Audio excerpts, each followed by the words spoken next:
ગાથા નંબર 20. વામાનંતિ મુદય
સુખી જોઈને રાજી એ ઉત્તમ. બીજાનો સુખ જોઈ અને એને રાજી નહીં, એને ભગવાને ખૂબ એના પુણ્ય ખૂબ જળહળ્યા છે અને એના પુણ્ય પરથી એ વિચારો બહુ રાજી છે, એ બહુ સુખી છે અને એનો સુખ જોઈ તમે રાજી થાઓ એ ઉત્તમ. પણ ચોથા નંબરની અંદર બીજાને સુખી કરી અને તમે રાજી થાઓ એ ઉત્તમ. જે બીજાને સુખી કરીને રાજી થાય, શાસ્ત્રકાર કે ઉત્તમથી પણ ઉત્તમ, પરમોત્તમ એટલે કે પરમ પુરુષની વાત. તો ભગવાન કેવા છે? તો પરમ પુરુષ. ખાલી બીજાને સુખી જોઈને રાજી નથી થતા, પણ આ બધા દુઃખી જીવોને હું સુખી કેવી રીતે કરી દઉં અને એના માટે સતત મનની અંદર ચિંતન કરતા હોય, મનની અંદર મનન કરતા હોય, મનની અંદર ભાવના ભાવતા હોય કે નહીં, સવે જો હોવે મુझे શક્તિ સી સભી જીવ કરું શાસનથી, મારું ચાલે તો બધા જ જીવોને હું મોક્ષની અંદર પહોંચાડી દઉં. આ ભાવના જેમના હૃદયની અંદર રમતી હોય એ ઉત્તમ પુરુષ. ઉત્તમ પુરુષ એટલે કે પરમ. સાચું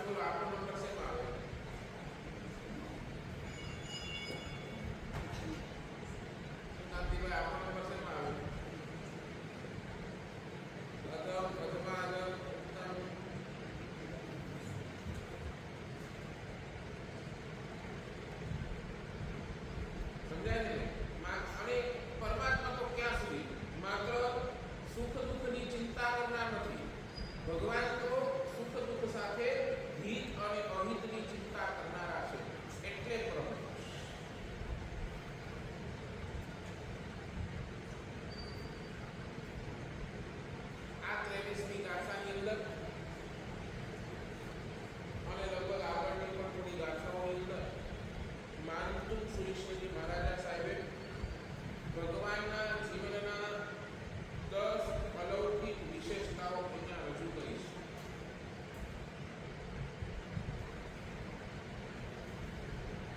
શાસ્ત્રકાર લખે છે ભગવાનનો ચિંતન એવો હોય, ભગવાનની આત્મા એવી હોય કે એ બીજાને સુખી કરીને જ રાજી થતી,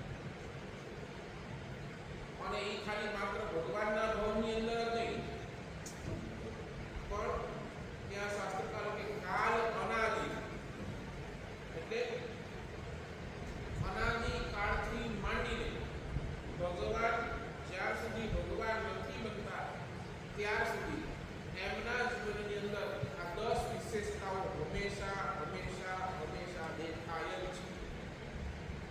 ચાહે પછી એ એકેન્દ્રિયની અંદર હોય, ચાહે પછી એ બેન્દ્રિય, તેન્દ્રિય, ચોરેન્દ્રિય, પંચેન્દ્રિય, પછી દેવભવ હોય, પછી નરકના ભવની અંદર ગમે તે ભવની અંદર ભગવાન જાય, પણ આ 10 વિશેષતાઓ એ તમને તરત ખબર પડી જાય કે નહીં, આ તો ભવિષ્યની અંદર તીર્થંકરનો આત્મા છે,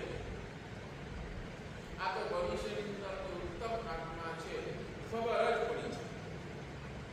એની 10 વિશેષતાઓની વાત આજના પ્રવચનની અંદર જેટલી થશે એટલી કરીશું. બરાબર. ભગવાનનો પહેલો વિશેષણ અહીંયા મુકાય છે પરાર્થ વ્યસનીન. પરાર્થ વ્યસનીન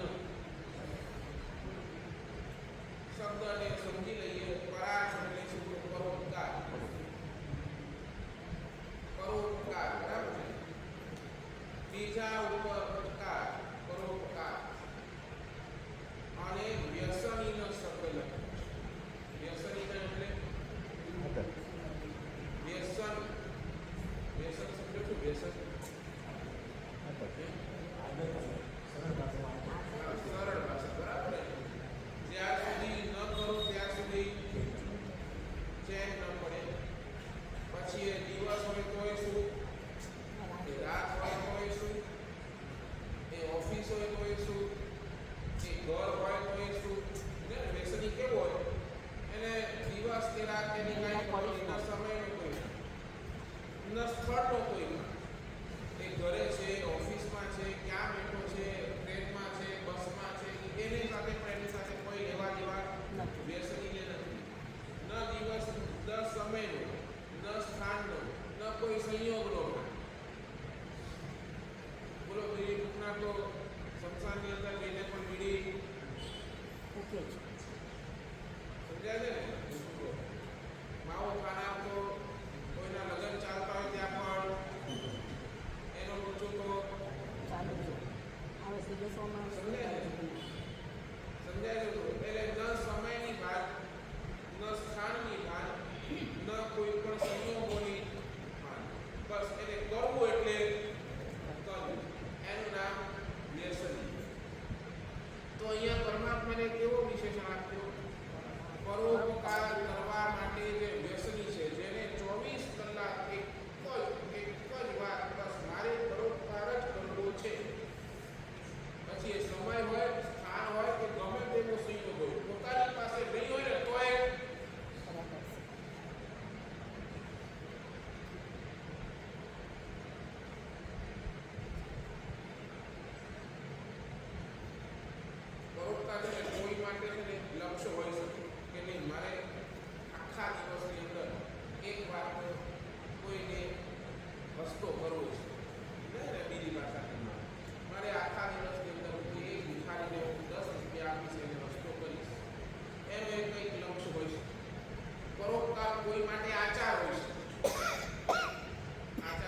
આગવી ઓળખ જ છે.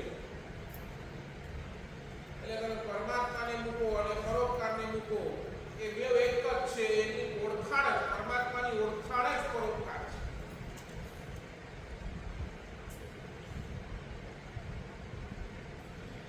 પરમાત્મા જોઈ લેજો, કોઈ પણ ભવની અંદર ભગવાને સતત ઉપકાર કર્યો જ છે. એ ઠીક છે, કોઈ કર્મના ઉદયના કારણે એ વિપરીત વર્ત્યા છે, પણ પરોપકારનો ભાવ તો એમના હૃદયની અંદર 100% રહ્યો છે અને ભગવાનનો જે પાણી થાય તો એ ભગવાનના એ પાણી એ જીવ ક્યાં વપરાય? તો ભગવાનના પક્ષાલમાં જ વપરાય. ભગવાનનો જીવ અગ્નિકાય થાય ને તો એ ક્યાં વપરાય? તો દેરાસરની દીવામાં જ વપરાય. એ પરોપકાર.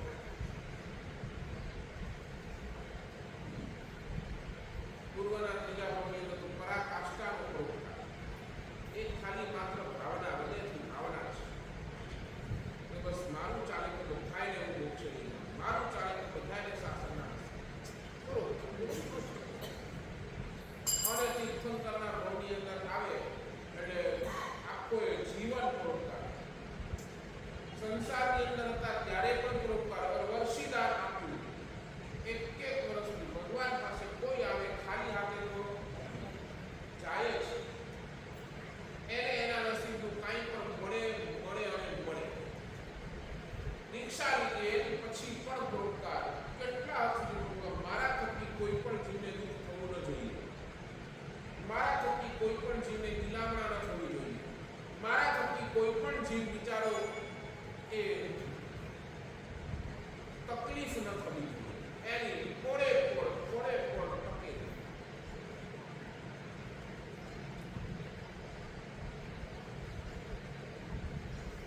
અને કેવળ જ્ઞાન પામ્યા પછી તો પરોપકારની હાઈ આવી ગઈ. બસ આખા જગતને તારવા માટે જે સમર્થ એવો જીન શાસન, જે સમર્થ એવો શાસનની સ્થાપના પરમાત્મા કરે, હાઈ પરમાત્માના સર્વોસરને પરમાત્માના સર્વોસરમાં થોડાક સ્થાન બરાબર. એની અંદર કોણ આવી શકે? થોડાક જીવ આવી શકે. કોણ આવે? તો દેવતા આવે. કોણ આવે? તો મનુષ્ય આવે. કોણ આવે? તો તિર્યક આવે. બરાબર. એનાથી વધારે ભગવાનના સર્વોસરની અંદર એના સિવાય બીજાને કોઈને સ્થાન નથી. એટલે ભગવાનના સર્વોસરની અંદર થોડાને છે, પણ ભગવાનના હૃદયની અંદર તો બધા. અહીંયાથી એક પણ જીવ બાકાત નોટ સિંગલ છે. એ અપકાર કરનાર ઉપર પણ પરોપકાર પરમાત્માની આશીષ થાય છે. એટલે સૌથી પહેલો વિશેષણ ભગવાને ત્યાં શાસ્ત્રકાર ભગવતોએ પરમાત્મા માટે કીધું, પરોપકાર કરવામાં વ્યસની, પરાર્થ વ્યસની.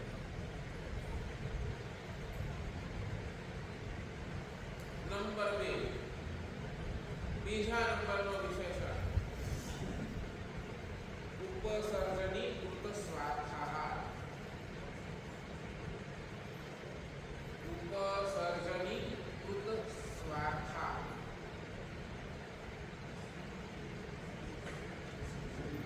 ઉપસર્જની કૃત સ્વાર્થા. સંસ્કૃત છે. લલિત મિશ્રા ગ્રંથની અંદરથી આ ભગવાનના 10 વિશેષણ લીધા છે.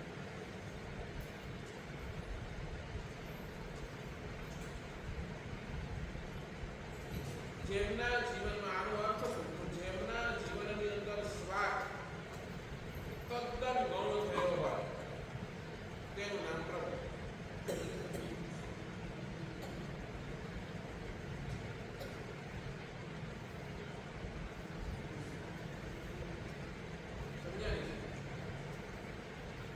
પોતાનું સાચવીને પરોપકાર કરી લેનાર હજી ઘણા હોય. પોતાનું સાચવીને પરોપકાર કરી લેનાર હજી તમને ઘણા મળશે. ઘણા. પણ પોતાનું ગૌણ રાખીને પરોપકાર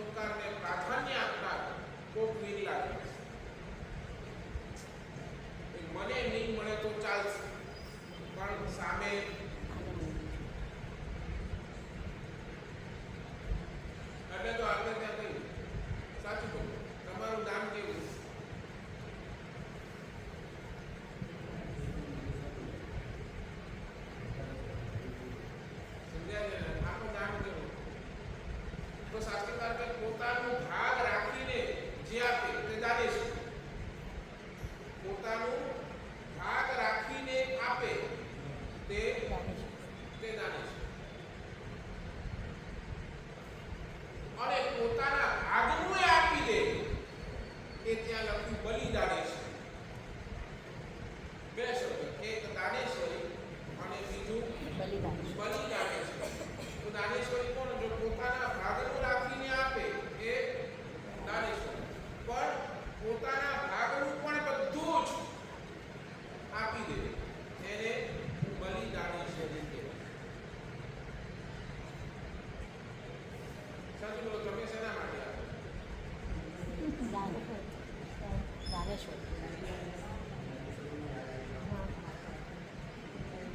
રામ નામ.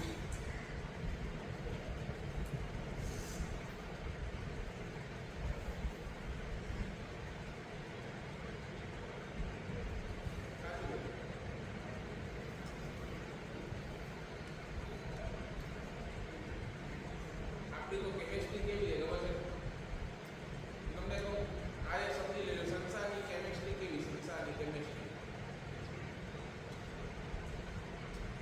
શ્વાસના સંબંધો અને સંબંધોમાં પણ શ્વાસ. સમજ્યા ને? સંસારની કેમેસ્ટ્રી પહેલા નંબરની અંદર શ્વાસના જ સંબંધો છે ને. એ સંબંધો છે ને, તમે બોલો, બધા જ સંબંધો સ્વાર્થ. બરાબર? એ પણ સ્વાર્થ વગરનો કોઈ તમારા સંસારની અંદર સંબંધો નથી બનતો. અને પાછું એ સંબંધોમાં પણ પાછો સ્વાર્થ. નહીં સમજ? શું બોલો?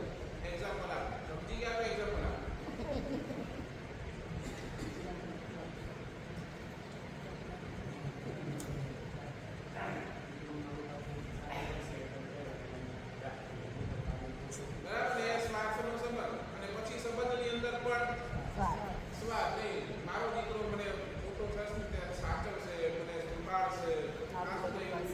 સંબંધની અંદર પણ અને પછી એ દીકરો ન સંભાળે તો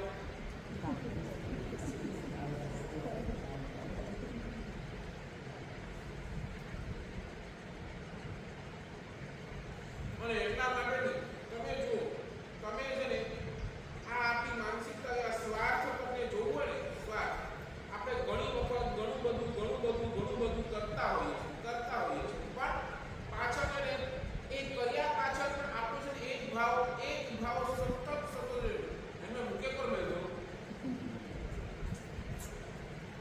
આમાં બને શું? બરાબર? આપણે જ્યારે પણ કાંઈ કરીએ છીએ, કોઈ સાથે સંબંધ હોય કે કોઈ સાથે સંબંધ ન હોય, કોઈ માટે કરતા હોઈએ, કોઈ માટે ન પણ કરતા હોઈએ ને, ત્યારે આપણા મનની અંદર એક વસ્તુ, આના માટે કરવું, પણ મને શું મળશે?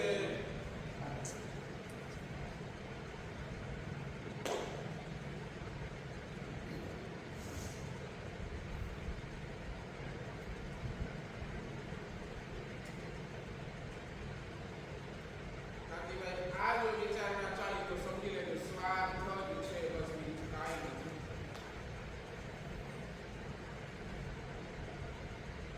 ભાઈ નિરાશની અંદર પૈસા લખાવો, મને શું મળશે?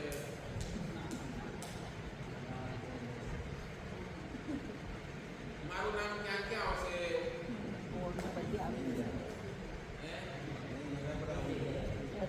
બેનર પર લગાડી દીધું. બધે બેનર પર લગાડી દીધું.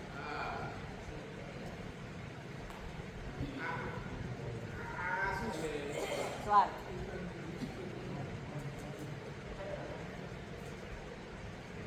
અરે એ તો હજી લાકડાની તમે દેરાસરની અંદર આવ્યા તમને દેરાસરની અંદર ગંદી પ્રદૂષણના જેમ ખાટલા હોય શું કરો?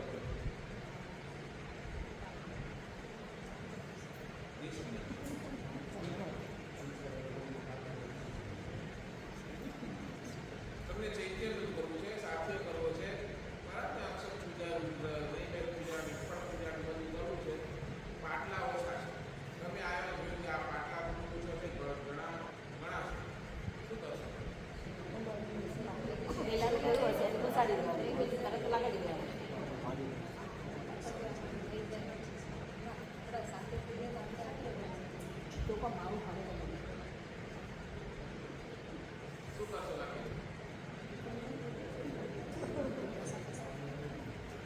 કાકી ભાઈ શું કહે કાલે વાત જોડે ચાલ્યા નહીં કે કઈ કરાવાય નહીં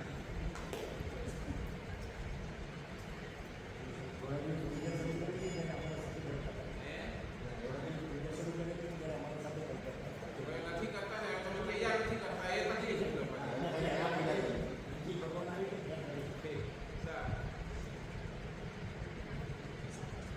શું બોલો શું કરો ક્લિયરિંગ કરો હા બરાબર પેલો પાટલો લઈ લઈએ એના ઉપર આપણા બટુઆ આપણું બધું સામાન રાખી દઈએ બસ હવે આ પાટલો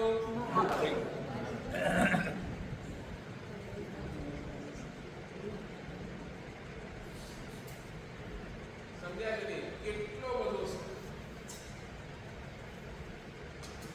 મુંબઈના લોકલ ટ્રેનની અંદર પણ માણસ કરે ને તો શું કરે પહેલી બેક ટ્રેકિંગ કોના માટે પોતાના પેલા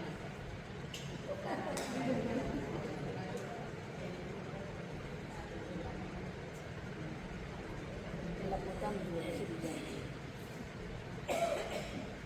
જમણવારમાં છે ને બહુ ગળદી હોય બહુ ગળદી લાઈન લાગી છે તમે જોશો જમણવારમાં લાઈન લાગી છે આટલો નંબર આવે ચાય આવે શું આવે મારા જેવું સ્પેશિયલ ફેસિલિટી ગોતે સ્પેશિયલ ફેસિલિટી લાગવા હા લાગવગ લગાડે યાર કેટલી લાઈન છે કેટલી મોટી લાઈન છે યાર મને જવું છે કામ છે યાર કાંઈક કરી આપ બોલોની શર્મા સામેમાં કે હાલો હાલો ગાંધીભાઈ તમને આગળની રોમાં લઈ જાઉં પાછળથી આવો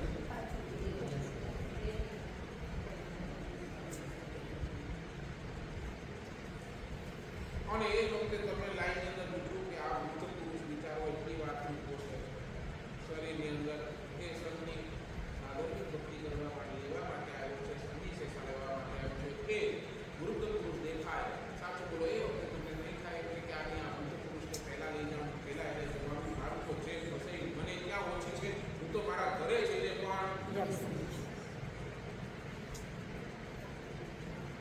મને પર્સનલ એન્જોયમેન્ટનો બલિદાન ત્યાં આપો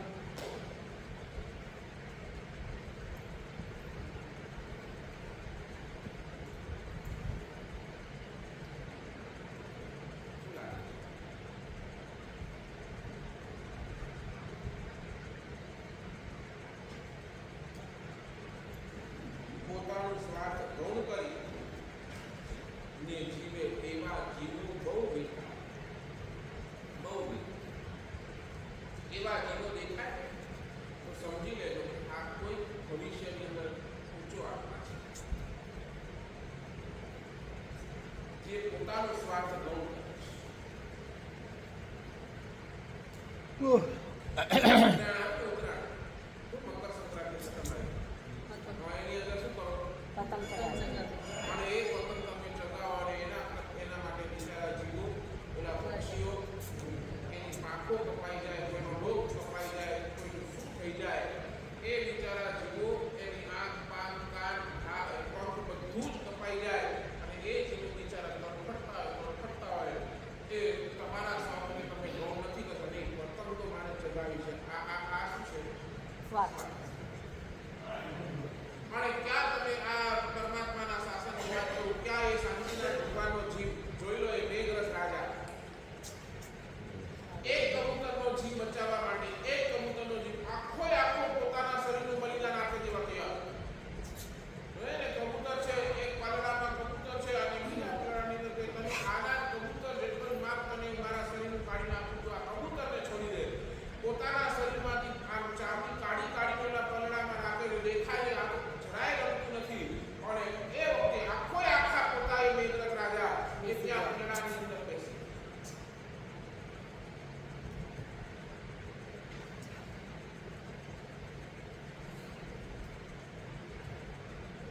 શું લાગે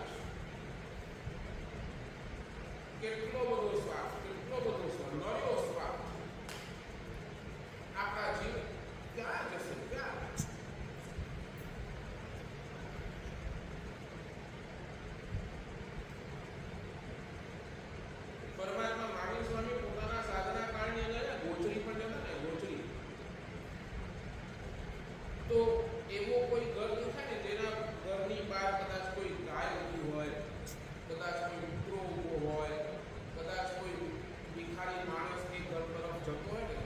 તો એવા ઘર તરફ ભગવાન જવાનું ટાળતા.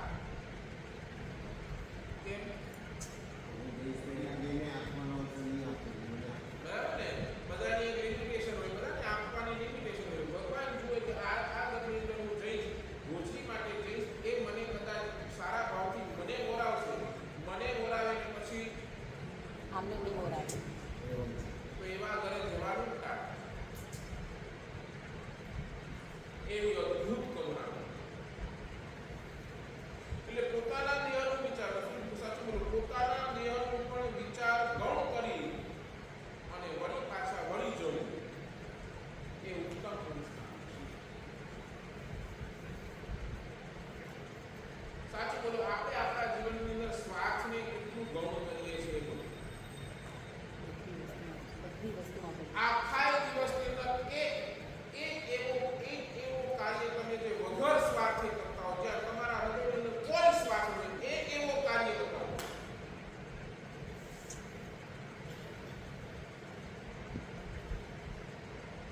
ક્યાં કમ્પેરિઝન કરીશું આપણે પરમાત્માને આપણી વચ્ચે? વગર સ્વાર્થનું એક કાર્ય, પોતાનું ગૌણ કરીને બીજા માટે.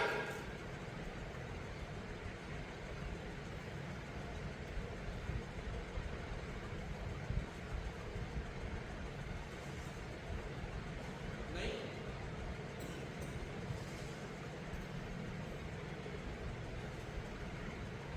એટલે તો એ પરમાત્મા તને આપણે હજી સંસારની અંદર આ જેટલા 10 ગુણ છે ને એમાંથી એક ગુણ પણ જો આપણે આત્મસાત કરી લઈએ, એક ગુણ, તોય આપણો મોક્ષ નજીકના ભાવની અંદર થઈ જાય. એક તમે જે પણ આરાધના કરો, તપસ્યા કરો, પરમાત્માની ભક્તિ કરો, સામાયિક કરો, પ્રતિક્રમણ કરો, જાપ કરો, તીર્થની યાત્રા કરો, જેટલી પણ આરાધના કરો, એક આરાધના એવી બનાવજો જ્યાં તમે તમારું ગૌણ કરી અને બસ નિસ્વાર્થ.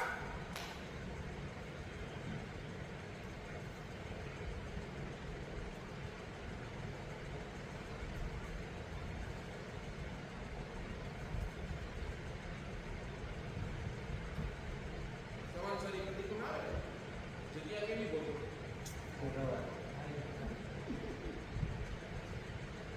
કેમ? અને એક એકાવાળી જગ્યા બીજો કોઈ લઈ જાય તો આમાં મસાલા. નહીં જવું હોય.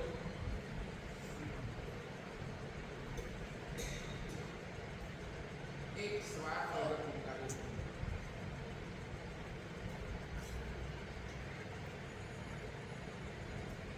નંબર 3 વિચારી લેજો, આજે બધા પરમાત્માના ગુણો એ આપણા અંદર કેવી રીતે આવી શકે એ વિચાર. નંબર 3 ઉચિત ક્રિયાવંત.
એ પછી પરિવારજન હોય, એ પછી આપ્તજનો હોય, એ પછી મિત્રો હોય, યાવત નોકર સુધી આપણા ઘરની અંદર આપણા દુકાનની અંદર જે કામ કરનારો સ્ટાફ વર્ગ હોય ત્યાર સુધી તમે જો ઔચિત્ય જાળવો તો આ શાસ્ત્રની અંદર વિધાન છે.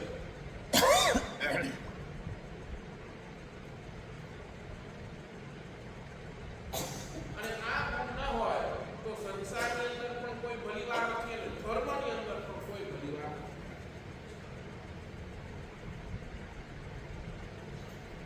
તમારા ભાઈના ઘરની અંદર કટોકટીનો સમય છે અને એ વખતે જો તમે એને ગૌણ કરો અને તમે તમારા જલસા કરો શાસ્ત્રકાર કહે છે આ ઔચિત્ય નથી.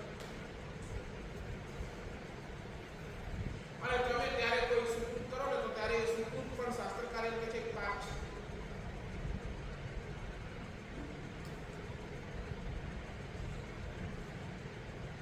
એ સુકૃતનો લાભ જીરો કાંઈ જ.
તો સાહેબ રસોડો રાખો તો જ થાય.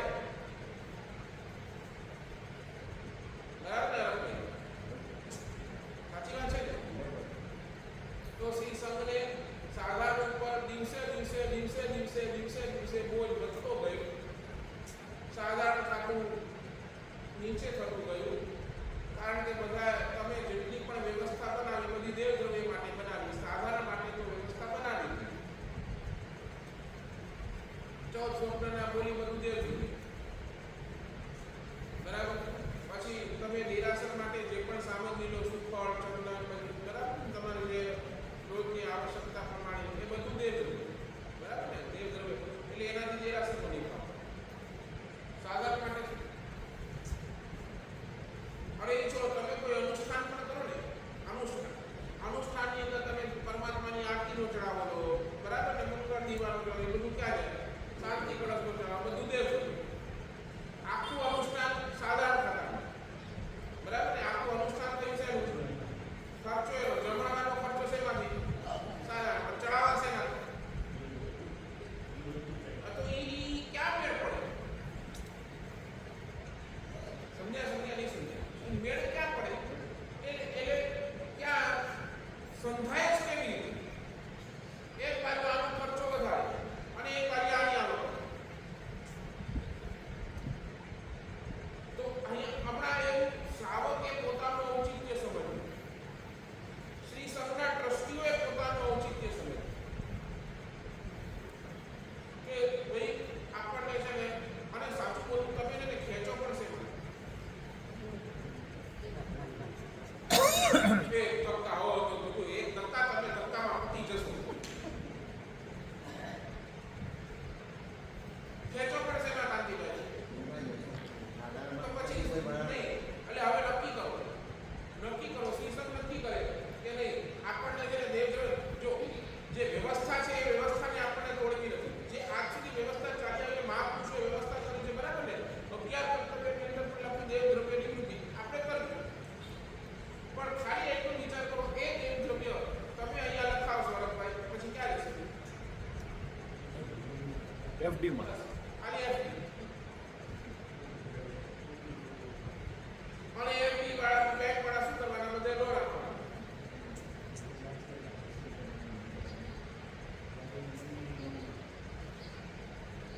તો જીમ થોડુંક વિચાર, થોડુંક ઔચિત્ય તમે સમજો. ટ્રસ્ટીઓ પણ થોડુંક ઔચિત્ય સમજે, અહીંયા બેઠેલા બધા પણ થોડુંક ઔચિત્ય સમજે. અને સાચું બોલો, 14 સ્વપ્નની અંદર તમે 1 લાખ 2 લાખની અંદર ચડાવો હોય, અહીંયાથી તમારું નામ 4 વાર બોલાવો, લક્ષ્મીને ઝુલાવાનો ચડાવો, ફલાણા વ્યક્તિ આટલા પાલી દો, 2 નામ 2 વાર 3 વાર બોલાવો, તમે અંદરથી શું થાવ? રાજી થાવ. અહીંયા આવો, આમ 1 વાર 2 વાર કરો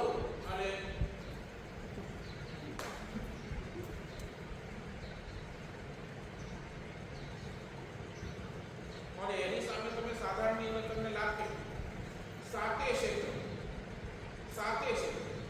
બરાબર ને?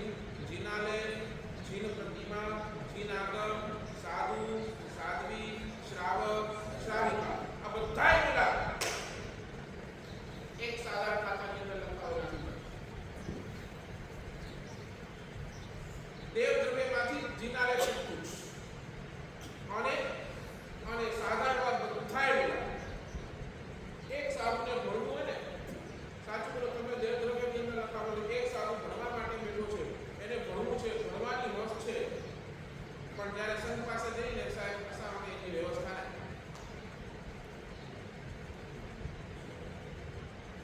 બોલો છે તમારી પાસે વ્યવસ્થા?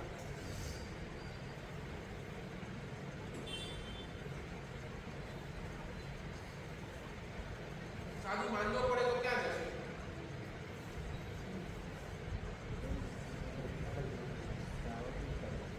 કરશે ને તો ક્યારે કરશે?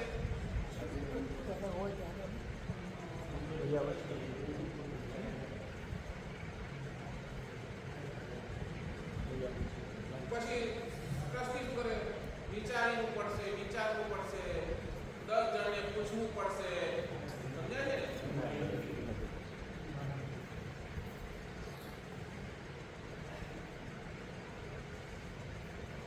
શું લાગે છે ગાંધીભાઈ? હકીકત છે. આજે ટ્રસ્ટીઓની મીટિંગ બોલાવો.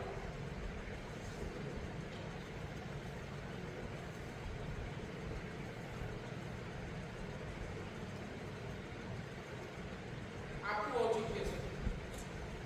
એ વખતે નહીં, પર્સનલી બધાને વિચારવું પડશે. પર્સનલી હું છે ને કદાચ ચડાવો લઈશ તો બસ આટલે સુધી, પણ એની અંદર મારો વધારે પડતો ભાગ સાધારણની અંદર જશે. ચડાવો લો એ તમારો વિષય છે. અને એક ચીજ સમજી લેજો, પરમાત્મા આપણે કહીએ આ તો દેવ દ્રવ્ય આવે છે, પરમાત્માનું પુણ્ય, પરમાત્માનું પુણ્ય, પરમાત્માનું પુણ્ય, પણ એ પરમાત્માના પુણ્ય કરતા પણ સંઘનો પુણ્ય ચડે. સમજી લેજો આ વાત મને, કારણ કે પરમાત્મા પણ નમસ્કાર કોને કરે છે? નમો તિથસ્થ કહીને એ પરમ વંદનીય શબ્દ છે, એને નમસ્કાર કરીને પરમાત્મા બેસે છે. તો બોલો પરમાત્માનું પુણ્ય ચડે કે સંઘનું પુણ્ય ચડે છે? સારું.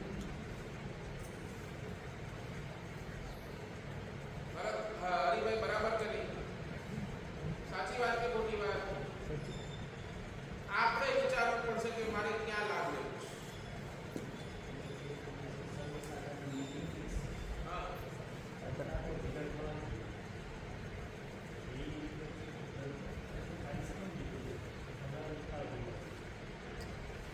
આજે સાચું બોલો, તમારા સ્ટાફને તમે પગાર કેટલો આપો? અને પછી તમે જ રાડો પાડો, સારા માણસ મળતા નથી, સારા માણસ મળતા નથી, સારા માણસ મળતા. તમે આપતા જ નથી તો ક્યાં મળશે? ગાંધીભાઈ આજે એક દિવસ તમે એક મહિનાનું ઘરનો ખર્ચો 10,000 માં ચલાવ્યો તો તમે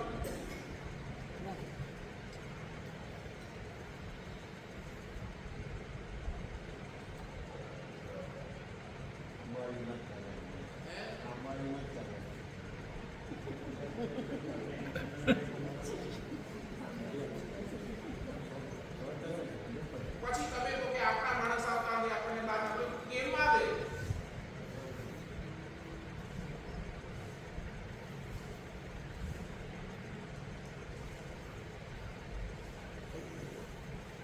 આપણું ઔચિત્ય છે.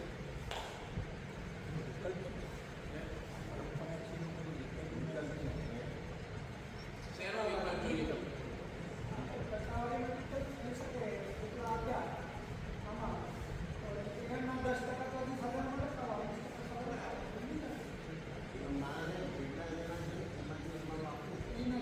એના ચાર્જ એ ખોટું છે. એ તો એ સંઘ દોષી, એ સંઘના ટ્રસ્ટીઓ પાપ બાંધે છે.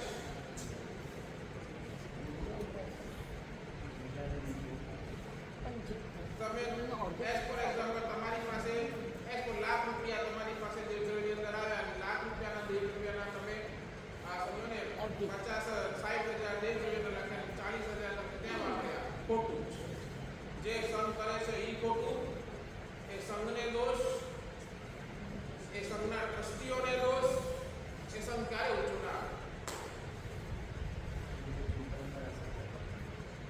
ક્યારે?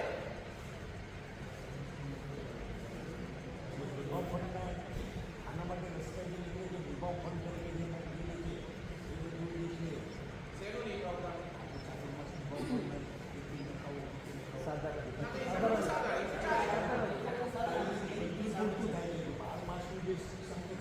હા, એ તો કહું છું. જેમ એમને કીધું કે ભાઈ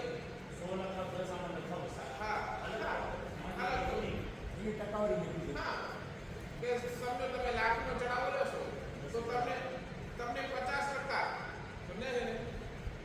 જીએસટી ભરો છો કે તમે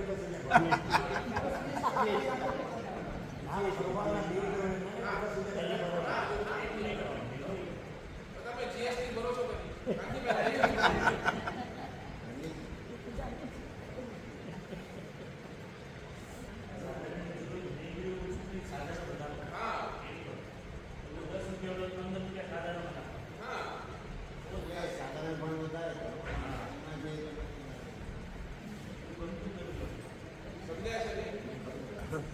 એ કેમ નથી ગમતું તમે સમજાવો. એની પાછળ કારણ તમે દેવ દ્રવ્ય ચડાવો કોને